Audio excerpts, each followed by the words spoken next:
Shalom. Selamat hari Minggu.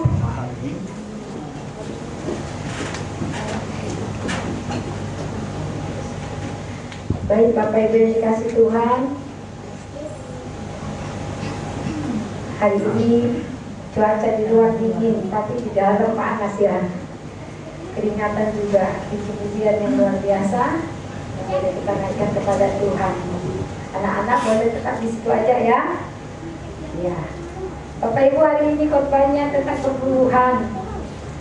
Saya kemarin berpikir gimana ya menyampaikan perpuluhan ini, karena sebenarnya saya melihat jemaat Tuhan di tempat ini begitu mengerti dan begitu sudah menyatakan tentang perpuluhan, mendukung pelayanan kita lewat perpuluhan. Tetapi hari ini juga harus saya sampaikan saudaraku firman Tuhan mengenai perpuluhan ini, persembahan dan persepuluhan ini, karena banyak orang Kristen yang tidak mengerti dan banyak juga orang Kristen yang menentang. Ada banyak perbedaan pendapat, bukan cuma di kalangan jemaat biasa saja, tetapi di kalangan teolog-teolog hamba-hamba Tuhan. Tetapi kita adalah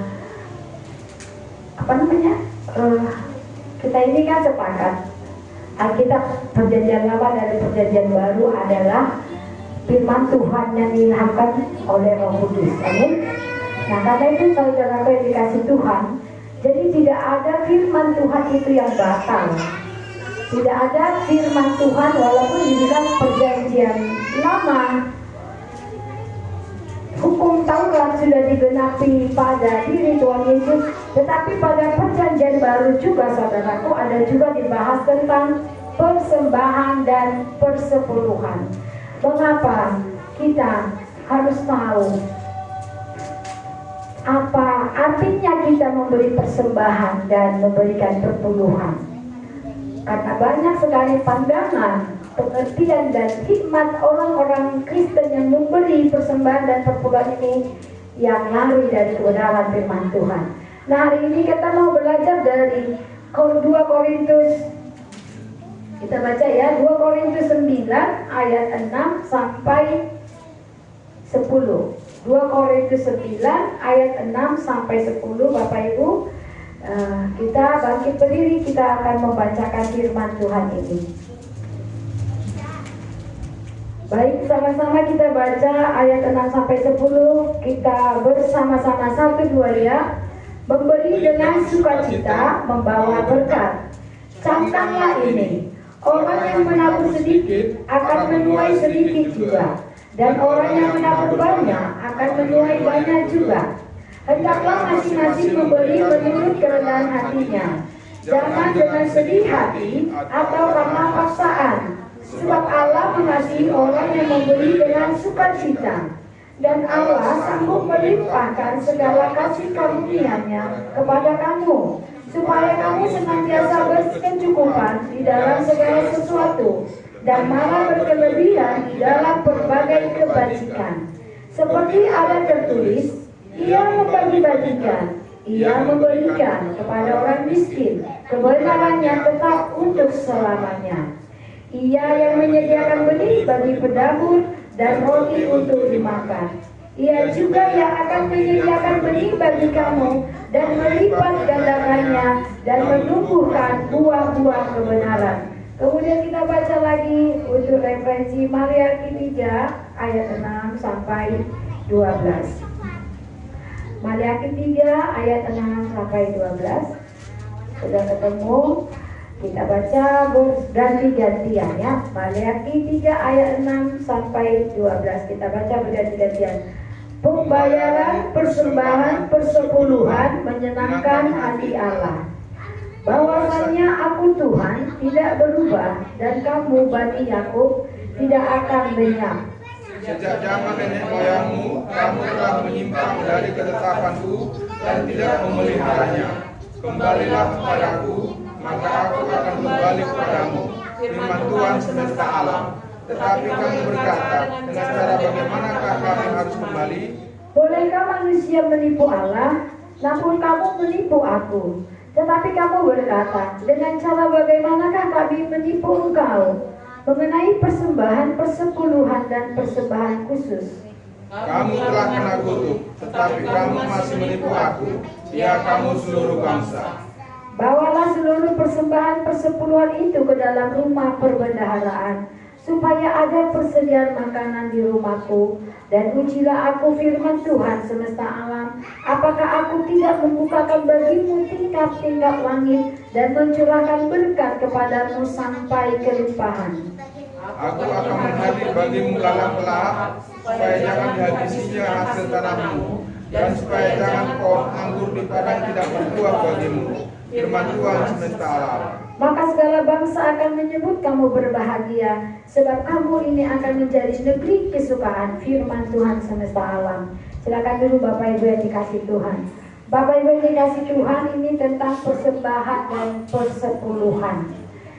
Persembahan dan persepuluhan ini ada dibahas di Perjanjian Lama.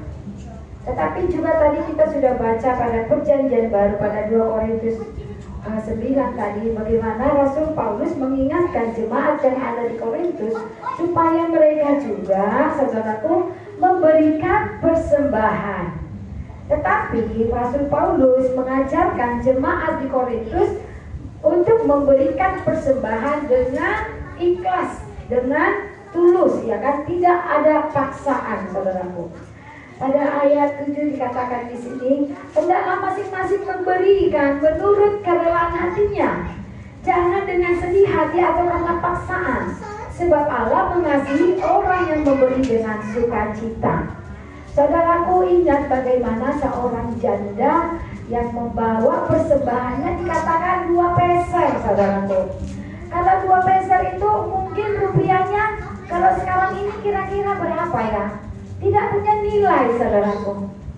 Tetapi justru dikatakan Tuhan Yesus waktu itu, justru persembahan perempuan itu yang lebih besar, yang lebih layak daripada persembahan yang lain. Mengapa persembahan janda yang 2 peser itu dikatakan Tuhan besar? Karena dia memberi dari apa yang dia punya dengan ikhlas.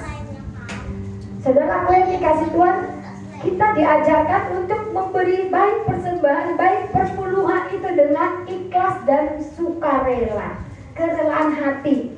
Tidak boleh ada dalam hati kita memberi persembahan, contoh perpuluhan, karena takut kena kutuk katanya, takut belalang pelahap, ataupun dengan pemikiran wah Tuhan akan menggantikan 10 kali bahkan 100 kali lipat. Ini salah. Jadi pada masa Perjanjian Baru, kalau Rasul Paulus mengingatkan jemaat di Korintus untuk memberi persembahan dengan kerelaan hati, itu artinya, saudaraku, kita di zaman sekarang memberikan persembahan, terlebih perpuluhan itu adalah dari rasa syukur, adalah bukti kita mencintai Tuhan, bukan sebagai negosiasi bertransaksi dengan Tuhan.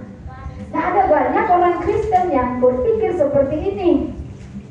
Kalau aku kasih 10%, yang 90% Tuhan akan jaga. Karena dia lihat Maliaki 3 tadi, saudaraku. Saudaraku yang dikasih Tuhan, bukan itu lagi prinsip kita memberi perpuluhan kepada tempat kita gereja lokal. Tetapi kita memberi persepuluhan atau persembahan haruslah itu dari kerelaan hati, dan itulah buktinya kita cinta Tuhan. Saudaraku, pelayanan kalau hanya khotbah saja itu gak berdampak, saudaraku, saya mau bilang. Pelayanan hanya kalau memikirkan gedung yang besar, kemudian pendeta-pendetanya, pengerjanya hanya pergi untuk makan-makan, pergi di hotel-hotel mewah, pergi ke bangsa Israel sana, itu tidak berdampak, ya kan? Itu gak berdampak sama sekali. Saudaraku yang dikasih Tuhan, banyak sekali pendeta, terutama gereja seperti kita, yang melakukan perpuluhan, banyak sekali dikecam oleh gereja-gereja yang tidak memperlakukan perpuluhan. Mereka bilang, kita salah membawa perpuluhan ke gereja. Karena apa? Pendetanya sibuk untuk memenuhi kebutuhan hidupnya dan kemewahan. Seberapa banyak kita lihat gereja yang mewah, saudaraku, di Batam ini mau kita bilang. Seberapa banyak dampak mereka untuk Pulau Batam. Saudaraku, tadi dikatakan di sini bahwa kita memberi perpuluhan itu karena itulah bukti cinta kasih kita kepada Tuhan, saudaraku. Jadi kalau kita datang membawa perpuluhan ke rumah Tuhan, itu bukti kita mencintai Tuhan. Bukan karena kita takut belalang belahan, bukan karena kita takut kena kutuk, bukan karena kita ingin diganti Tuhan berkali lipat, tetapi itu bukti kita cinta Tuhan. Amin. Saudaraku, kalau kita pergi ke Ruli sana, kita nanti hari Sabtu, harusnya semalam kita udah KKR. Tetapi Bapak Ibu boleh tahu, Evan kemarin di opname masuk rumah sakit, jadi tidak mungkin kita buat KKR sementara anak kita masih sakit ya, di opname. Jadi kita undur.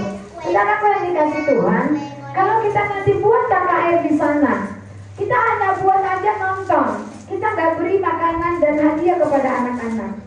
Apakah itu abdul bagi kita melayani? Tentu tidak, saudaraku. Tuhan Yesus sudah membuktikan itu. Ketika dia berkhotbah di gunung, ada 5.000 laki-laki, belum wanita, belum anak-anak. Tuhan memberikan mereka apa? Makan. Tuhan Yesus memberikan mereka makan, saudaraku. Jadi seperti itu juga pelayanan, saudaraku yang dikasih Tuhan. Kita harus juga melayani, bukan hanya sekedar kita datang memberi firman, tetapi juga harus menolong mereka yang susah. Dari mana itu kita peroleh? Dari gereja. Saudaraku yang dikasih Tuhan, pada ayat 10 dikatakan di sini, bawalah seluruh persembahan persepuluhan itu ke dalam rumah perbendaharaan, supaya ada persediaan makanan di rumahku. Dan ujilah aku firman Tuhan semesta alam, apakah aku tidak membukakan bagimu tingkap-tingkap langit dan mencurahkan berkat kepadamu sampai berkelimpahan.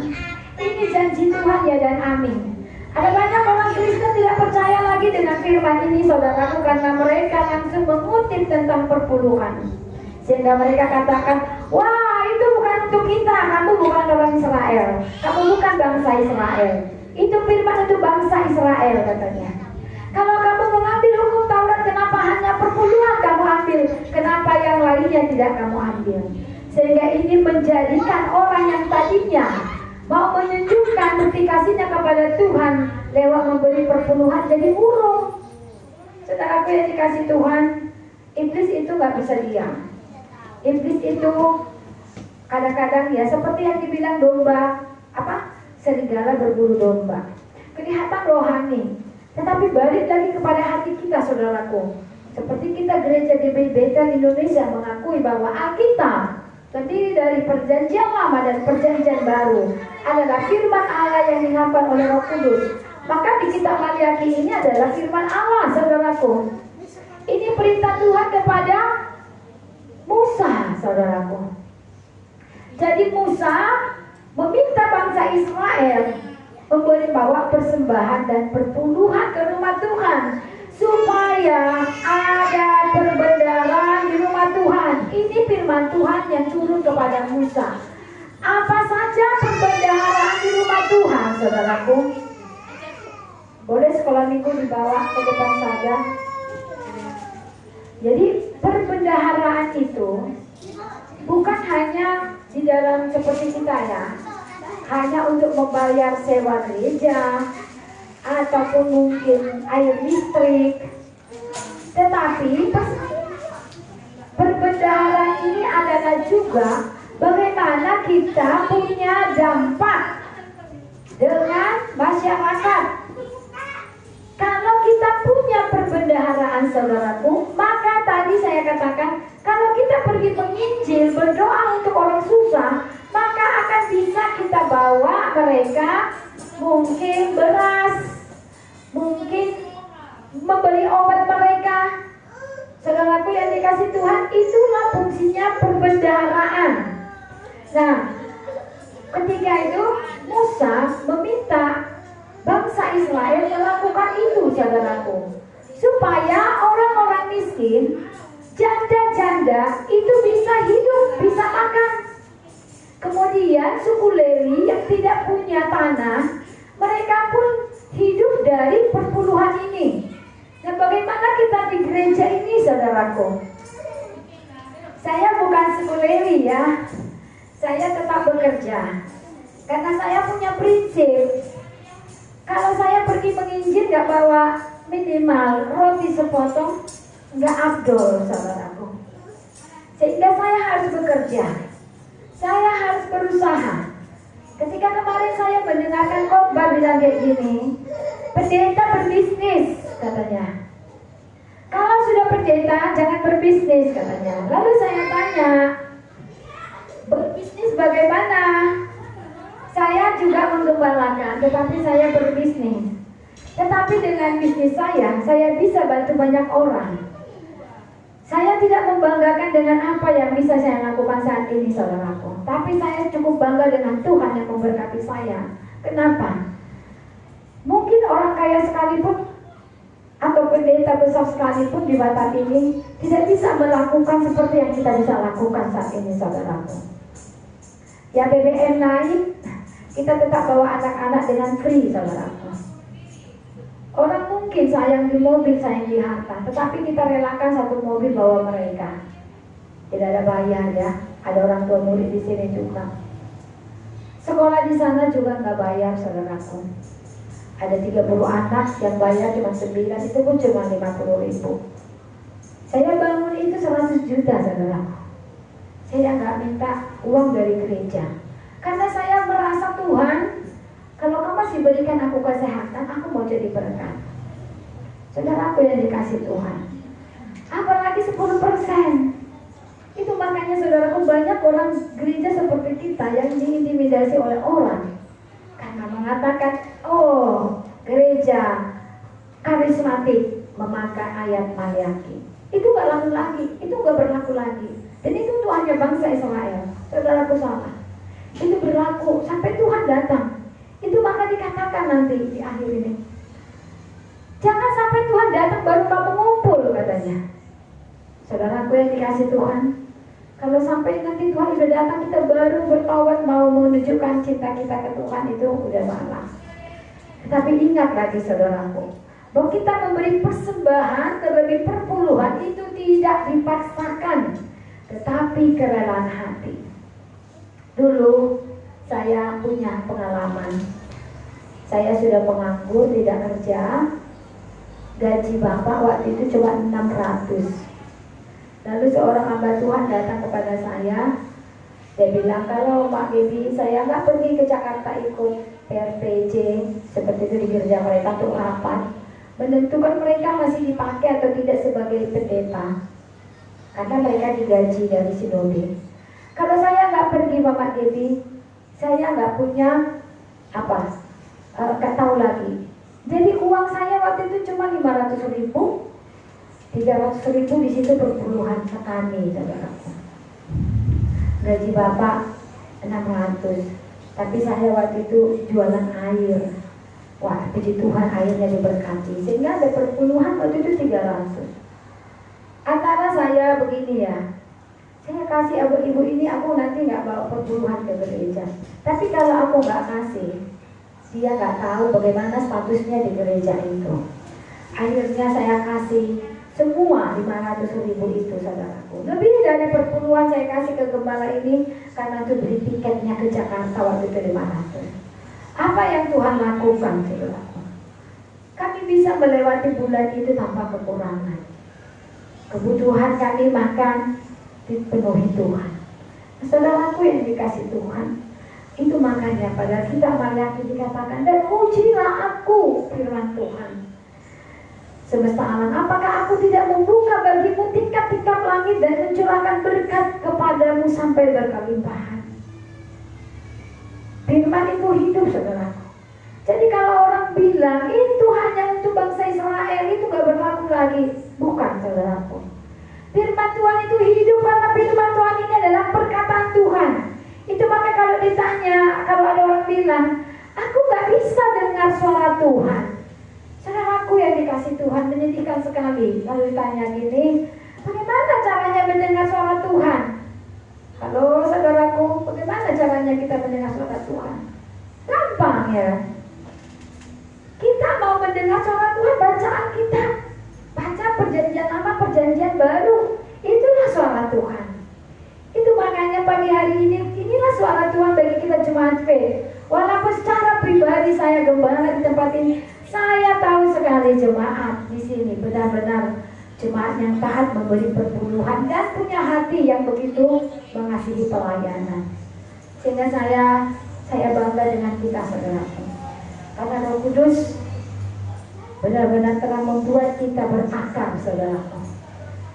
Dan kita mau lagi lebih lagi, amin. Kita mau lebih lagi gereja kita ini dipakai Tuhan, amin saudaraku. Kita mau lebih lagi lewat Prosperi yang Tuhan percayakan saudaraku. Ada banyak orang miskin di sana yang harus kita tolong lewat firman Tuhan dan kita berikan mereka berkat. Itu bahkan membuat kita jadi miskin saudaraku. Saudaraku, firman Tuhan hari ini mengingatkan kita supaya kita melakukan ini saudaraku. Jadi kita tidak terprovokasi dengan orang yang bilang, wah itu gak betul, itu mau buat pendeta itu kaya. Mungkin ada yang seperti itu, tapi di sini tidak ada saudaraku. Uang persembahan, perpuluhan kita semua pakai untuk pelayanan. Dan saya pun tetap meminta kepada Tuhan supaya saya diberkati Tuhan. Sehingga walaupun sedikit bisa kita beri untuk pelayanan tempat ini, kita bisa memberkati. Saudaraku, saya pun tidak mau jadi gembala seperti pengemis, saudaraku. Ada banyak gembala gereja besar jadi pengemis, tetapi dia kaya, saudaraku. Ada banyak juga gembala seperti bukan pengemis, kalau saya bilang seperti debt collector.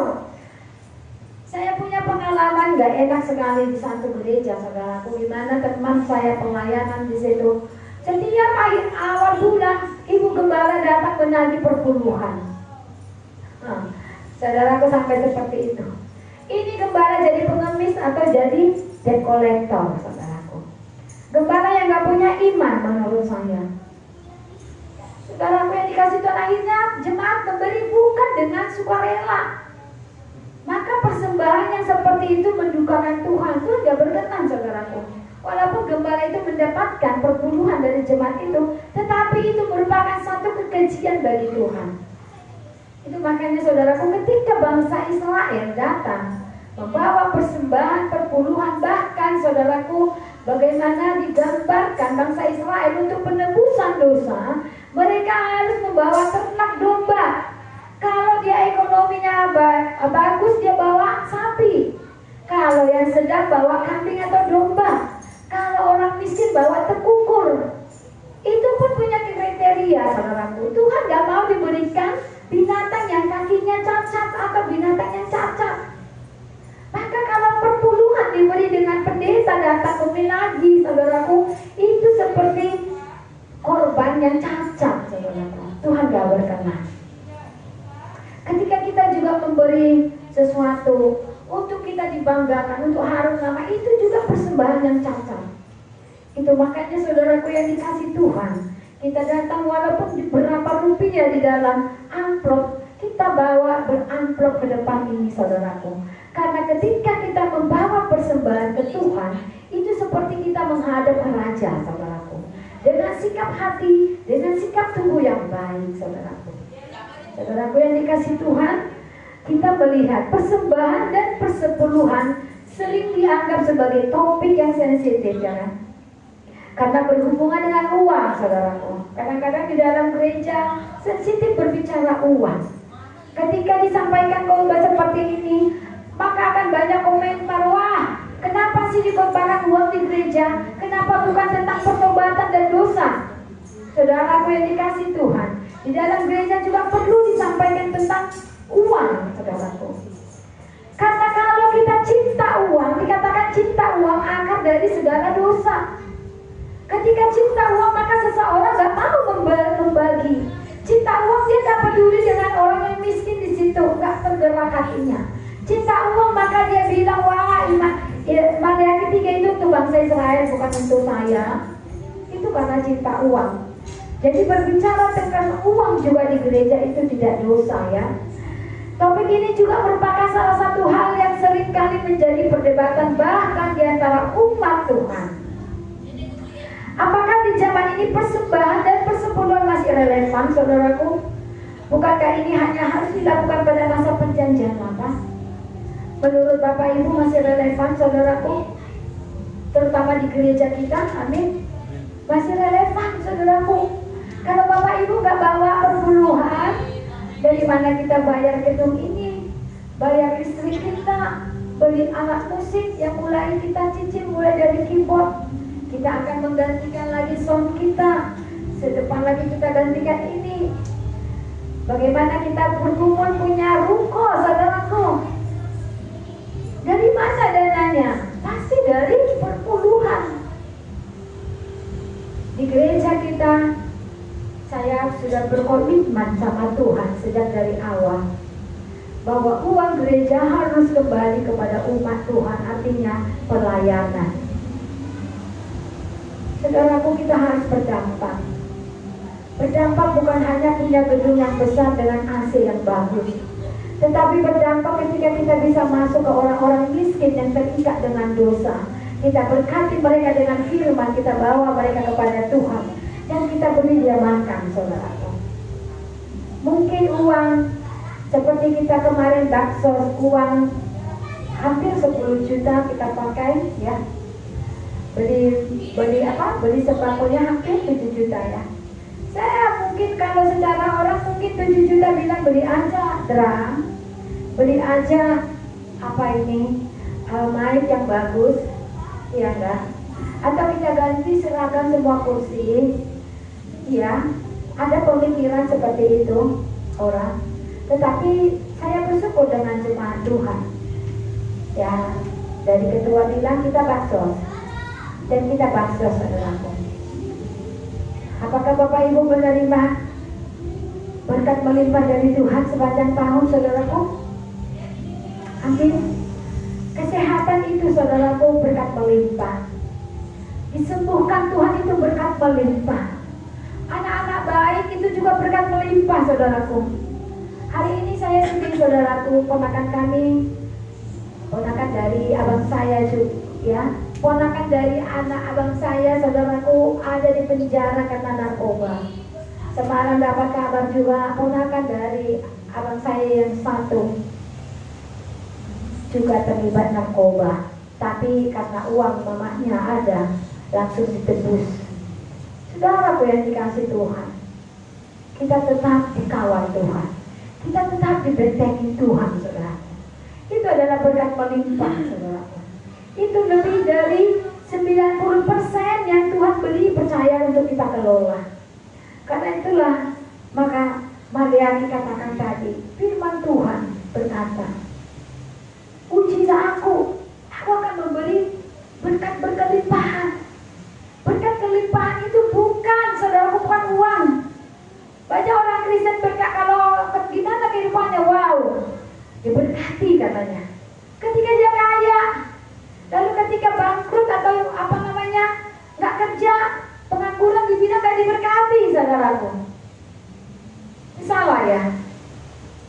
Kalau kita yang Kristen yang dewasa, saudaraku, makna diberkati Tuhan itu bukan melulu tentang uang yang melimpah, tetapi diberkati itu definisinya adalah ketika hati kita terpaut kepada Tuhan dan kita mampu melakukan walaupun sedikit firman Tuhan, dan roh takut ada pada kita, roh takut akan Tuhan. Ada paman saya kaya di Batam ini, saudaraku, kaya. Satu hari bisa penghasilan usahanya hari biasa 1 juta. Hari weekend, apalagi libur panjang, bisa 2 sampai 3 juta. Orang bilang mereka berkelimpahan, tetapi saya mau katakan menyedihkan. Karena apa? Karena usahanya dari mencuri, saudara. Setiap hari mencuri, setiap hari usahanya mencuri, merugikan negara. Saya nggak tahu bagaimana nanti hukumannya pada Tuhan, apalagi nanti kalau udah ketahuan. Tapi keluarga bilang mereka berkelimpahan, saudaraku, sehingga ulang tahun bisa bikin besar. Apa bikin besar pesta, saudaraku? Itu bukan orang berkelimpahan. Orang yang berkelimpahan adalah orang yang bisa bersyukur ketika engkau jatuh bangun, ketika sakit, ketika nganggur, tetapi bisa bersyukur. Maka itulah yang berkelimpahan, saudaraku. Ketika kita diberkati dengan berkat-berkat jasmani yang melimpah, engkau punya hati untuk orang miskin, engkau punya hati untuk pelayanan, engkau tergerak ketika kau lihat hamba Tuhan yang miskin. Itulah yang berkelimpahan.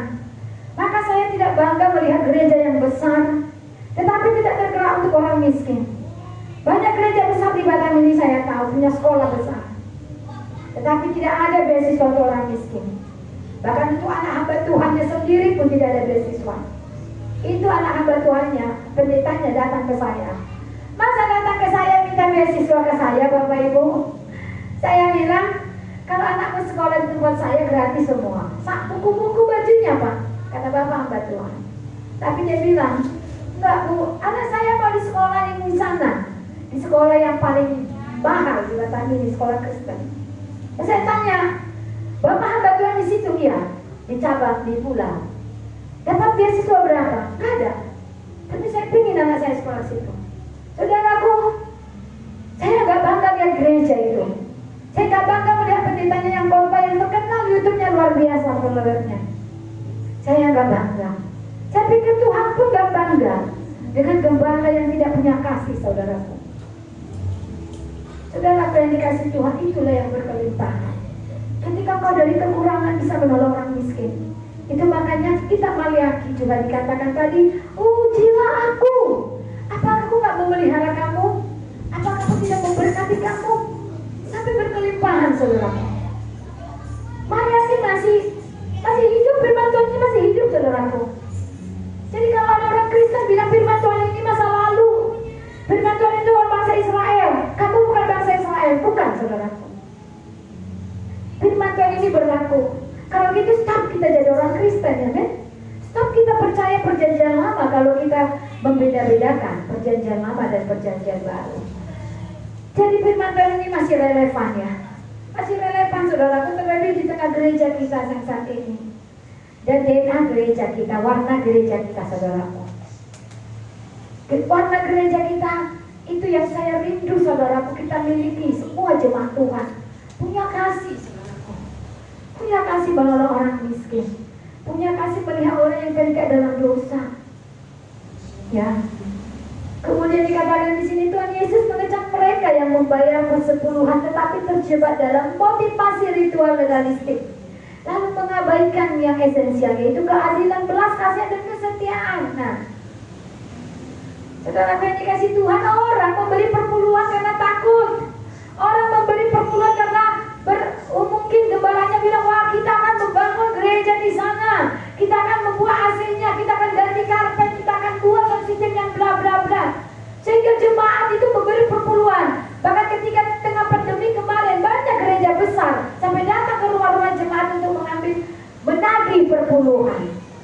Nah di sini lain, saudaraku. Jemaat bangga bilang, Bu, datang ke rumah, kapan? Perpuluhan kami udah 3 bulan, Bu, utang kami udah banyak, sampai gitu. Ya luar biasa, saudaraku. Ya, sampai ada berapa gereja di mall di Jakarta tutup, saudaraku, karena nggak ada perpuluhan. Kenapa jemaat itu nggak seperti jemaat event gitu loh? Sampai nanti saya suruh datang ke rumah jemput perpuluhan, sampai ada mana uang nomor rekening. Kenapa gereja yang besar itu yang jemaatnya ribuan? Karena mereka memberi perpuluhan bukan karena dengan sukarela dan takut dan bersyukur, tetapi karena mungkin tadi satu, mungkin merasa seperti terpaksa dengan doktrin. Kalau kamu memberkati, kamu diberkati.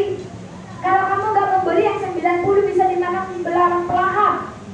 Sehingga mereka ogah-ogahan memberi, saudaraku. Sampai satu ketika ada murid saya, bapaknya Batuhan, pendeta gerejanya besar ya, tapi dia full timer ya. Sampai chat ke saya bilang gini, maaf ya Bu, persembahan SPP anak saya udah nunggak waktu itu 6 bulan. Kami pun telat gajian.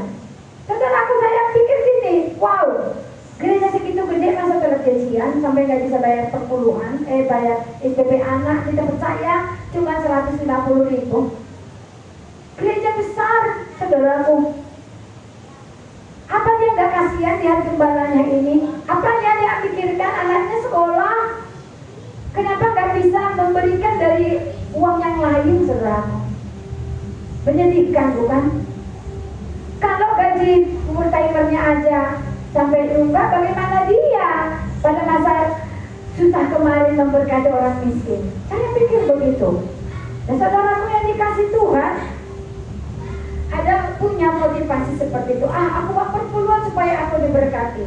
Bukan.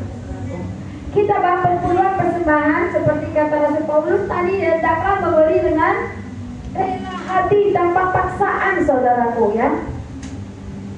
Saudaraku yang dikasih Tuhan, kita lihat bahwa jangan kita hanya memberi perpuluhan dengan punya motivasi. Contohnya tadi, wow, untuk diberkati. Kemudian, wow, karena di gereja memang harus diperpuluhan, tanpa dia tahu bahwa dia memberikan dengan sukarela. Tetapi harus dikatakan di sini dengan keadilan. Kita harus memperhatikan, saudaraku. Kenapa dikatakan keadilan? Karena kalau ada di jemaat ini yang susah, ada yang miskin, harus kita tolong, saudaraku. Harus kita tolong.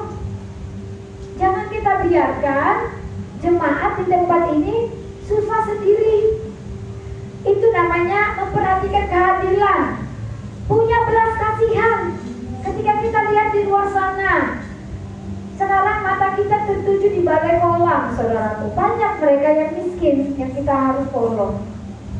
Maka puji Tuhan, kita sudah buka sekolah gratis dan bawa ke SD, mengangkut mereka menggunakan mobil kita. Kemudian apa lagi? Setia. Jangan hari ini memberi karena takut, besok dengar kompor dari sebelah, dari ajaran pendeta yang lain, sehingga terkontaminasi. Ya kan? Gereja-gereja sekarang pemimpin-pemimpin itu membuat teologi sendiri-sendiri, ya kan? Saudaraku, harus punya rasa keadilan, belas kasihan dan kesetiaan, saudaraku. Kemudian, apakah Tuhan Yesus dalam jemaat perjanjian baru menghapuskan persembahan persepuluhan? Sama sekali tidak, ya. Firman-Nya yang satu harus dilakukan dan yang lain jangan diabaikan. Jadi kalau kita lakukan pada bacaan kita tadi di 2 Korintus ini, saudaraku, maka di kitab Maliaki pun harus kita lakukan. Kemudian dikatakan di sini, persepuluhan harus dilaksanakan dengan motivasi kasih dan ketaatan kepada Allah dan perintahnya. Jadi ini yang dua yang harus kita pegang ketika kita memberikan persembahan maupun perpuluhan, yaitu motivasi kasih dan kesetiaan. Selanjutnya kita akan melihat beberapa prinsip firman mengenai memberi persembahan seperti yang diajarkan di 2 Korintus 9 6-10 berikut. Yang pertama, apa yang harus kita lakukan untuk memberi perpuluhan maupun persembahan kita? Inilah prinsip yang harus kita pegang. Yang pertama, menabur secara proporsional. Camkanlah ini, orang yang menabur sedikit akan menuai sedikit juga, dan orang yang menabur banyak akan menuai banyak juga. Jadi kalau kita banyak menabur, banyaklah kita menuai. Kalau kita sedikit menabur, sedikitlah kita menuai. Tetapi kalau kita ketemu melihat orang yang pelit, tetapi kita lihat dia kaya, saudaraku, jangan salah. Iblis pun bisa memberikan kekayaan. Tetapi apakah dia memiliki kekayaan dalam hati? Tentu tidak, amin. Orang yang menabur banyak, berarti dia di dalam hatinya juga kaya, saudaraku. Orang yang menabur sedikit, maka di dalam hatinya juga kasih itu sedikit. dikatakan sedikit bukan berarti ketika orang miskin janda itu datang memberi 2 peser itu yang dikatakan sedikit. No, kan dikatakan proporsional. Jadi kalau saya seperti sekarang gajinya Bapak 5 juta, maka saya bawalah 500.000 perpuluhan saya.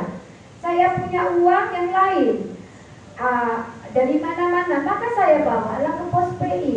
Saya pergi ke sana menginjil mereka, saya bawa kue sepotong satu keluarga.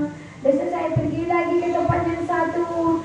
Nah, saya pakailah apa yang ada dari diri saya. Sedang aku yang dikasih Tuhan sesuai dengan proporsional saya. Walaupun saya datang membawa 500.000 perpuluhan saya, bukan berarti itu kecil bagi Tuhan, karena itulah proporsional saya. Tetapi kalau saya gaji saya 30 juta, maka saya tidak mau menabur. Tapi mungkin saya kasih orang cuma 1 juta, bukan berarti itu yang besar, saudaraku. 500 dengan gaji saya 5 juta, gaji orang ini katakan 50 juta dikasih 1 juta. Saudaraku yang dikasih Tuhan bukan berarti yang 1 juta yang besar.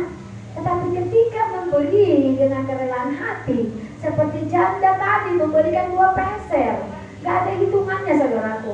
Tetapi Tuhan Yesus bilang itu persembahan yang besar saudaraku. Kenapa? Dia memberi dari kekurangan, dia memberi dengan tulus. Saudaraku, pernah gak saudaraku ingin memberi sesuatu dengan senang hati sampai menangis saudaraku? Di jemaat ini pernah seperti itu saudaraku. Di jemaat ini ada ibu, ya, kasih amplop ke saya sampai nangis. Padahal banyak loh ibu nilainya uang yang dikasihnya itu. Dia sampai nangis kasih ke saya. Itu orang memberi seperti janda tadi saudaraku. Dia sampai menangis memberi itu kepada saya. Saya bilang, aduh bu, ini banyak sekali, saya bilang. Saudaraku yang dikasih Tuhan itulah orang yang memberi dengan kasih saudaraku. Hatinya kaya. Jadi itulah orang yang makanya dikatakan menabur banyak akan menuai banyak, menabur sedikit akan menuai sedikit. Terlebih hati kita, ya. Jadi ketika kita panen, mau dikatakan menuai, panen itu adalah meluap sukacita di hati kita, saudaraku. Amin. Kita lanjut slide yang berikutnya. Jadi kita menabur dengan proporsional ya. Sedikit atau banyak dalam ayat ini tidak boleh selalu diartikan sebagai jumlah. Ya seperti tadi jumlah 500.000 dengan 1 juta. Seorang janda miskin yang memberi dalam jumlah sedikit yaitu 2 peser saudaraku. Dia dipuji Yesus sebab dia memberi banyak. Banyak katanya 2 peser. Padahal di angka mereka itu gak ada nilainya 2 peser. Ya gak bisa beli apapun. Tetapi dia memberikan semua yang dia punya saudaraku. Sedikit atau banyak lebih berbicara tentang proporsi, terutama motivasi. Kak Rasul Paulus memakai kata menabur dalam ayat ini agar dimana kita kehilangan sesuatu, tetapi sesuatu yang bisa tumbuh di kemudian hari, bukan bagi diri sendiri, tetapi bagi orang lain. Saudaraku jadi menabur. Waktu bangun kita cosplay itu, saya hitung biayanya mau 100 juta saudaraku. Lalu dengar kabar katanya itu nanti sebentar lagi mau digusur. Tapi gak ada sedikit pun di dalam hati saya, wah rugi saya 100 juta. Enggak saudaraku. Saya pun heran. Saudaraku yang dikasih Tuhan, waktu bangun pos PI, saya minta ke saudara saya karena dia banyak uang. Saya katakan, ayo dong menabur. Kamu mungkin gak menuai sekarang, tetapi nanti ada banyak orang diberkati.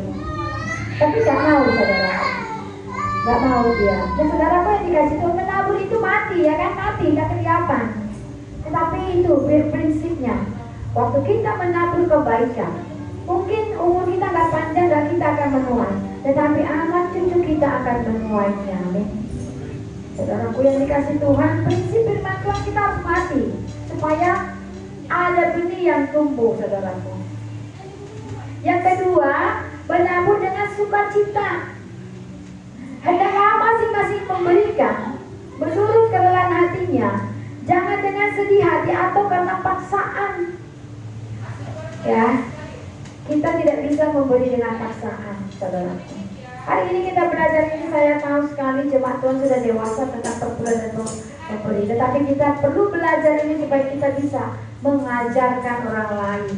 Ketika kita ketemu pribadi yang orang yang seperti di awal saya katakan mengkotak-kotakan firman Tuhan, maka kita bisa meluruskan mereka supaya mereka tidak jatuh ke dalam dosa. Ya kan, cinta uang itu dosa, saudaraku. Orang kikir itu nggak ada tempat dalam kerajaan surga. Pemburit, orang kikir itu nggak ada dalam kerajaan surga, saudara. Nggak ada tempat. Maka kasihan sekali. Maka firman Tuhan katakan apa? Lebih gampang seekor gajah masuk di lubang jarum daripada seorang kaya masuk ke dalam kerajaan surga. Karena banyak orang kaya yang menjadi kikir. Jadi pelit, saudaraku. Yesus mengajarkan satu kebenaran yang berbeda dengan dunia saat berkata, Allah lebih berbahagia memberi daripada menerima, benar? Lebih berbahagia bisa memberi, saudaraku, daripada menerima. Tapi banyak orang Kristen sukanya yang gratis, sukanya mau menerima. Terlebih dari ya mungkin ya suku lainnya, tapi di suku yang saya temui lah, suka sekali mau yang gratis, saudaraku. Coba lihat seperti hari ini ada BLT lah, ada segala. Kenapa suka sekali mau yang disubsidi, saudaraku? Sehingga sampai pakai agen, bayar agen 500.000 katanya, dari mana untuk bikin perangkat kerja lah, BLT lah, PHK lah, saudaraku, padahal dia mampu. Bagaimana ini dia mau memberi sementara yang kayak gitu aja sampai diusahakan dia? Saudaraku yang dikasih Tuhan, ini orang Kristen banyak bertobat ya. Cara kita agar bisa melakukan prinsip ini pertama-tama adalah dengan menyadari bahwa pemberian kita adalah pertama-tama pemberian dari Allah. Jadi saudaraku, kalau kita menyadari bahwa apa yang kita punya ini adalah pemberian Tuhan, maka kita akan dengan rela hati memberi kepada orang lain. Tetapi kalau kita berprinsip, wah ini kan karena kerja kerasku, ini kan karena keberuntungan aku, ini kan karena bla bla bla, tidak pernah merasa itu pemberian Tuhan. Saudaraku, jangan sampai kita jadi sombong. Ketika usaha kita berjalan, lalu kita merasa, ini kan karena aku pintar memasarkan. Salah, saudaraku. Sebenarnya semua yang kita punya sekarang ini adalah pemberian Tuhan. Karena kita orang Kristen, walaupun kita jungkir balik, kalau Tuhan gak mau beri, gak diberi, saudara. Jadi bersyukur masih diberikan Tuhan. Dalam ekonomi kita sekarang mungkin ada yang bagus, ada yang masih kurang bagus. Harus bersyukur karena masih diberi. Jadi prinsipnya kita harus punya prinsip, apa yang aku punya hari ini adalah ya karena diberikan Tuhan. Sekalipun aku kerja keras, kalau Tuhan gak mau beri, ya kan? Jadi maka kita punya hati memberi dengan rela. Kita menjadi murah hati sebab Allah yang kita sembah adalah Allah yang murah hati, yang rela atau tanpa paksaan untuk menyerahkan bahkan Tuhan Yesus untuk turun ke dunia. Allah rela memberkati kita, bahkan sampai memberikan Tuhan Yesus bagi kita, saudaraku. Semakin kita menyadari hal ini, semakin hati kita membuat menjadi rela untuk memberi. Semakin kita merasa, wah Bapa saja memberikan anaknya yang tunggal supaya aku diselamatkan, maka di dalam hati kita akan bergejolak, maka akan kita mau, wow, aku akan menginjil ke dia, aku akan selamatkan dia, aku akan tolong dia, aku bantulah dia menyekolahkan, aku berikanlah tasnya, aku berikanlah seragamnya, aku berikanlah dia beras. Seperti itu, saudaraku, harus ada di hati kita. Kalau kita merasakan apa yang kita punya ini semua daripada Tuhan. Tetapi kalau kita berprinsip ini kan karena aku kerja keras, atau gini, aku belum lah, nanti lah, tunggu banyak uang. Oh, aku masih punya kebutuhan ini. Nah, maka kata firman Tuhan, jangan kamu ngumpul ketika hari itu datang. Kita masih baru mau kasih persembahan. Kita masih baru sibuk mau memberi hati kepada Tuhan, padahal Tuhan sudah datang. Gak ada gunanya, ya, gak ada gunanya, sudah terlambat, saudaraku. Yang ketiga, bagaimana prinsipnya dalam memberi persembahan dan perpuluhan adalah menabur dengan iman, saudaraku. Orang Kristen harus punya iman, tetapi iman yang bagaimana dulu? Imannya harus benar, saudaraku. Jangan imannya hari ini hidup menggebu-gebu, besok ketika ada masalah imannya porak-poranda. Ia juga akan menyediakan benih bagi kamu dan melipat gandakannya dan menumbuhkan buah-buah kebenaranmu. Maka kalau kita datang menabur di tempat ini, saudaraku, saya rindu kitab benih-benih kebenaran harus ada pada kita. Satu kali saya sudah pernah saksikan, saudaraku, ketika saya masih pemuda, gereja GBI mulai ada di Batam, tapi masih baru, ya. Jadi ada seorang ibu, dia jualan di kapal, banyak untungnya, karena semua dia termasuk rokok-rokok dari Singapura, ilegal gitu, terceludup. Tapi dia bisa dibawa ke gereja GBI, satu GBI di sana di Ruli dulu. Saya sempat ke sana beribadah berapa kali. Ibu ini memberkati luar biasa gereja itu, keyboard sampai kaki dibeli. Imannya menggebu-gebu, saudaraku. Tetapi sebenarnya hidupnya nggak pernah beres. Karena punya suami anak muda, itu pernah adalah kasusnya di sini. Suaminya sampai ada berapa, termasuk anak muda, saudaraku, yang waktu itu kejadiannya sampai ada pembunuhan, ya, karena terjadi perselingkuhan. Saudaraku yang dikasih Tuhan, imannya tidak bertumbuh di dalam kebenaran dan kebenaran. Ketika dia selek dengan pendetanya, apa yang dilakukan? Keyboardnya pakai kaki yang pernah dia sumbang ke gereja ditarik, saudaraku. Ini bukan iman yang bertumbuh di dalam kebenaran, ya. Ditarik dia, lalu bilang apa ke orang-orang? Itu dalam predikasi Tuhan, kasihan, ya. Jadi kalau kita datang memberi persembahan perpuluhan, iman kita harus semakin bertumbuh dalam kebenaran, ya. Harus semakin bertumbuh dalam kebenaran, maka rasa cinta kasih itu akan semakin berbuah lebat. Karena prinsipnya memberi perpuluhan dan persembahan tadi sudah kita tahu, kasih dan kesetiaan. Tanpa kasih dan kesetiaan, maka tidak akan bisa ada kebenaran, pemahaman yang benar di dalam kita. Itu makanya banyak kita baca di YouTube itu, saudaraku, orang yang menanggapi kalau ada khotbah tentang perpuluhan. Ada banyak orang yang tawar hati dengan gereja yang seperti kita. Puji Tuhan, aku sudah keluar dari gereja itu. Dulu aku 5 tahun di gereja itu, katanya. Saya seperti Buddha membawa perpuluhan, membawa buah sulung. Pendetanya begini-begini. Saudaraku, kenapa dia seperti itu? Karena kita bisa analisa.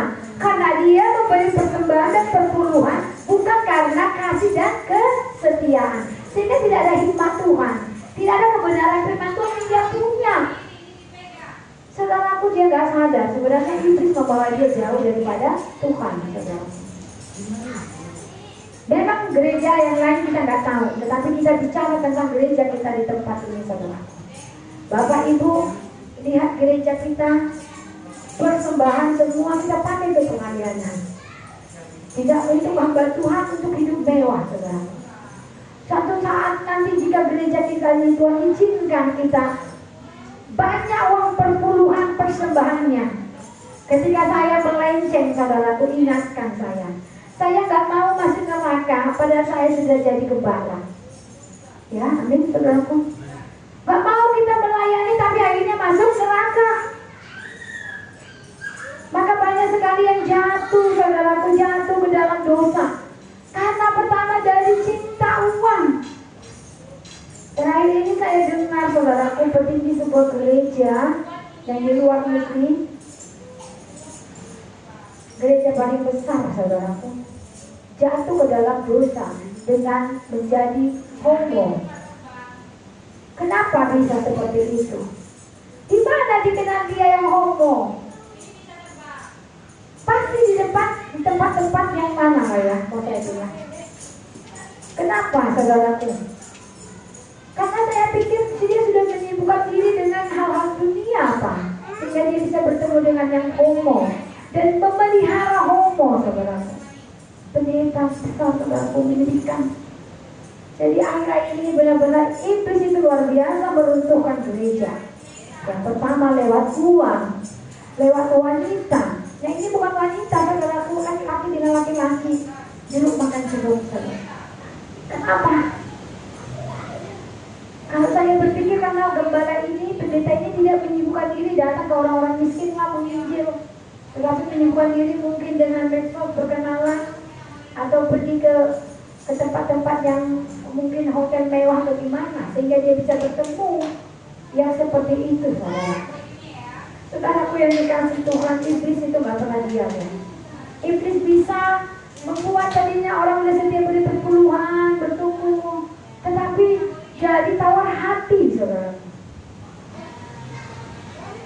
Akhirnya gereja itu bubar, saudara. Gereja itu itu bubar, gereja itu tutup, saudara. Karena sponsornya dari Winnie. Ibaratnya gini ya, gembala ini kan gak punya uang. Jadi ibu ini karena dilayani, bisnisnya lancar. Saudaraku yang dikasih Tuhan, masa punya duduk dilayani pendeta tapi gak ditegur, aneh kan? Saya kalau nanti ada jemaat yang begitu, saya pasti harus tegur. Menyelundup, saudaraku. Tetapi itu lancar katanya, sehingga dia membiayai gereja itu. Aneh ya. Jadi pendetanya juga mungkin gak beres juga menurut saya. Lah masa sponsor yang hidup seperti itu? Ada juga gereja sponsornya rentenir, saudaraku. Kacau ya kan? Tetapi kita bersyukur, saudaraku yang dikasih Tuhan, sponsor kita, jemaat di sini semua itu dalam Tuhan. Dan persembahan yang kita kumpul itu adalah persembahan yang harus layak di hadapan Tuhan. Bukan seperti binatang yang cacat, saudaraku. Karena persembahan yang seperti itu menjadi kehinaan bagi Tuhan. Kita lanjut, kita memperhatikan poin-poin ini.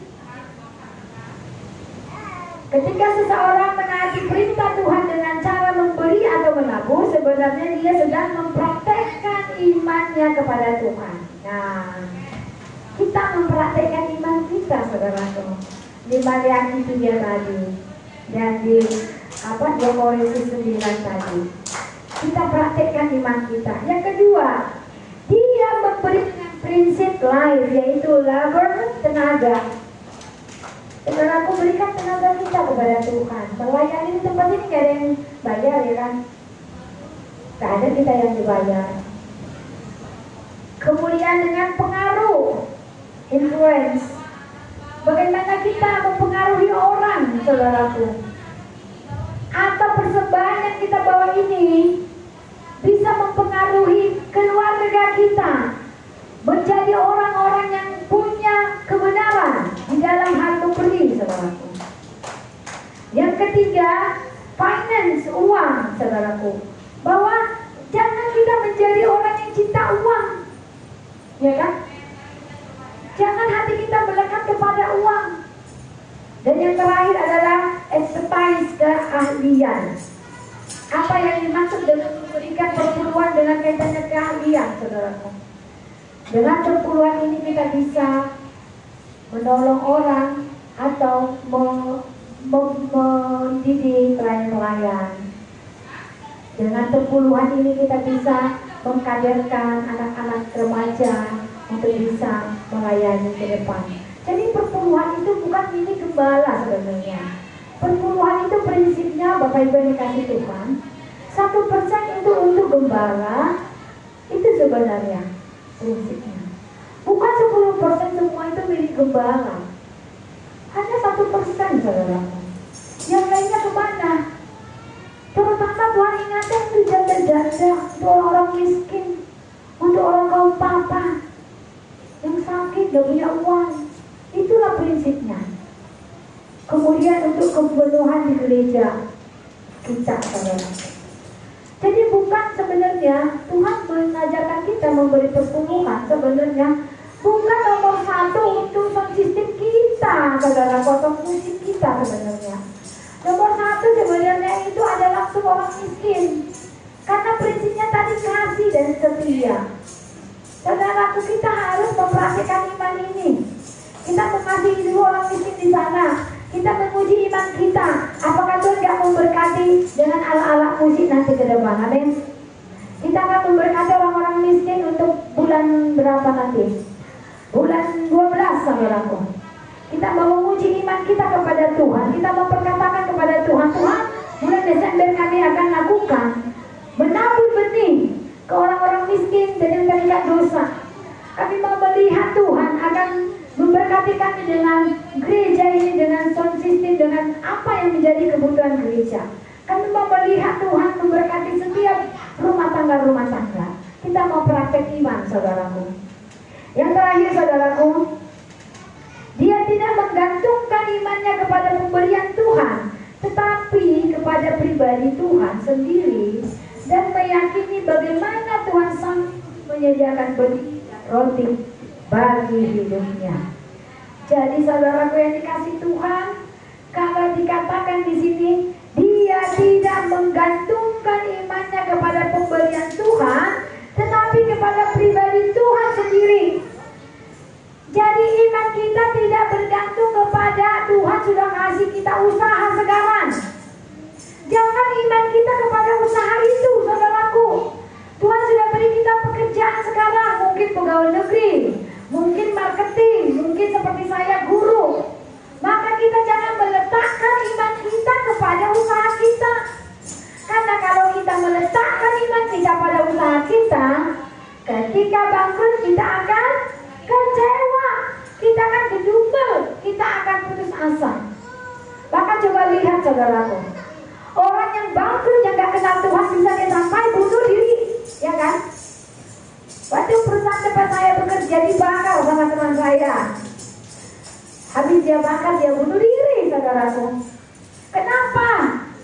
Karena dia menggantungkan hidupnya kepada pekerjaan itu. Lalu dia berpikir gini, wah, aku sudah dipecat, maka akan dipenjara. Akhirnya dia minum Baygon, saudaraku. Karena dia gak kenal Tuhan. Lalu apakah ada orang Kristen yang bunuh diri karena bangkrut? Ada, saudaraku. Karena tadi itu dia gak siap jatuh miskin. Dia gak siap gak dihormati orang. Dia gak siap gak terpandang. Itu orang yang menggantungkan imannya pada usaha atau pekerjaan atau apa yang dia miliki. Tetapi kita diingatkan Tuhan supaya kita beriman kepada pribadinya Tuhan. Maka saudaraku yang dikasih Tuhan, walaupun orang dunia bilang alright labora, bekerja sambil berdoa, sebagai anak Tuhan kita harus balik, saudaraku. Berdoa dulu baru bekerja, ya kan? Berdoa dulu baru bekerja. Jangan bekerja dulu baru berdoa. Kita harus balikkan, saudaraku. Kenapa? Karena tadi dikatakan menggantungkan iman kepada Kristus. Saudaraku yang dikasih Tuhan, firman Tuhan ini mengingatkan lagi kita, jangan kita menggantungkan iman kita kepada pekerjaan. Ada banyak orang takut kehilangan kerja,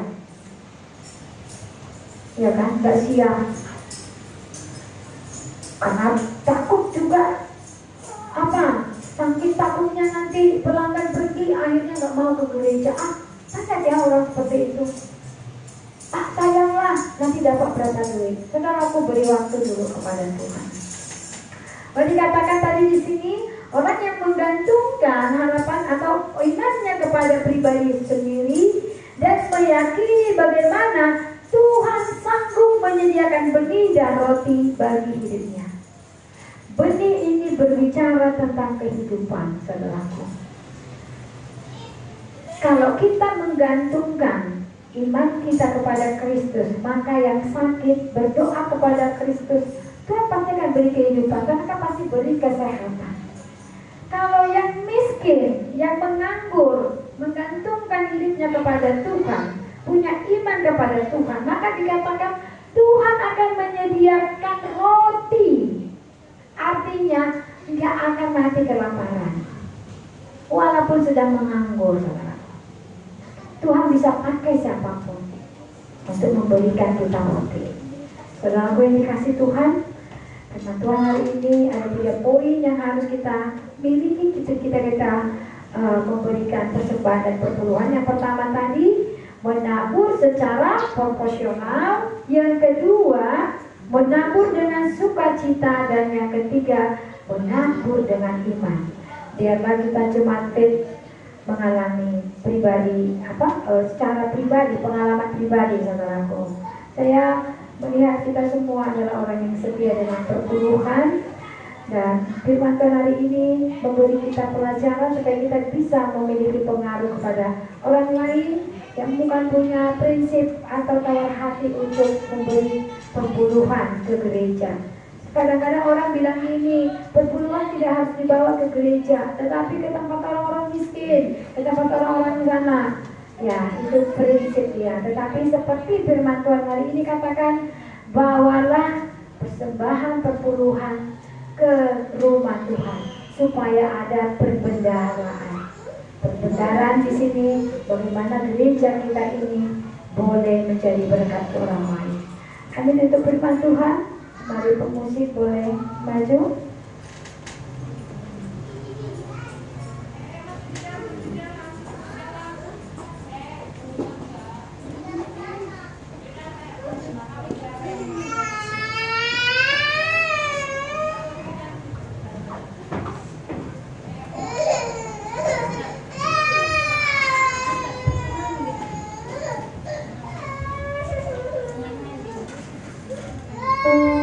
Pujian kau hiasi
memberikan waktu hati kita kepada Tuhan.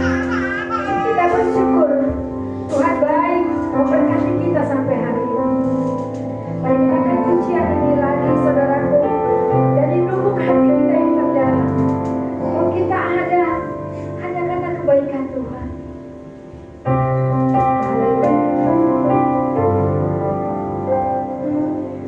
Kau hiasi kehidupanku dengan murah-Mu.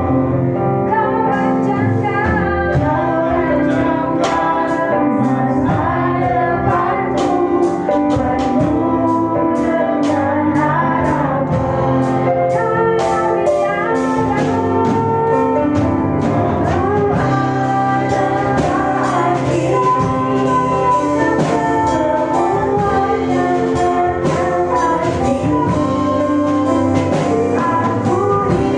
Yesus,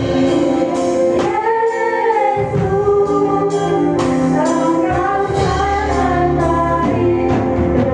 sangat baik, beramat Haleluya Bapa. Terima kasih Tuhan, Engkau baik. Kalau kami boleh hidup sampai hari ini semua karena kemurahan-Mu, semua karena kebaikan-Mu. Kalau kami masih bisa menikmati naik mobil, boleh makan, boleh tidur dengan enak, dengan AC, kami boleh sekolah, kami boleh kuliah, kami boleh melakukan aktivitas, bahkan kami masih boleh membeli apa yang kami butuhkan. Semua karena kemurahan-Mu, semua karena kepemberian-Mu Tuhan. Maka ajarlah setiap kami Tuhan yang mendengar firman-Mu hari ini, boleh memberi dengan rela hati kepada pelayanan-Mu Tuhan, dimanapun kami berada, kepada orang-orang miskin Tuhan. Biarlah kami melakukan itu Tuhan dengan takut akan Tuhan, dengan rasa kasih dan setia Bapa. Kami percaya Tuhan, Engkau akan memberkati setiap kami. Engkau akan membukakan tingkat-tingkat berkat-Mu bagi setiap umat-Mu Bapa. Terpujilah nama-Mu Tuhan yang sudah memberkati kami dengan firman-Mu pada pagi hari ini. Biarlah firman-Mu ini Tuhan boleh kami lakukan dengan rasa takut akan Tuhan, sehingga kami boleh berdampak bagi orang lain. Terima kasih Bapa, di dalam nama-Mu kami ucap syukur dan berdoa. Haleluya, amin. Silakan duduk Bapak Ibu.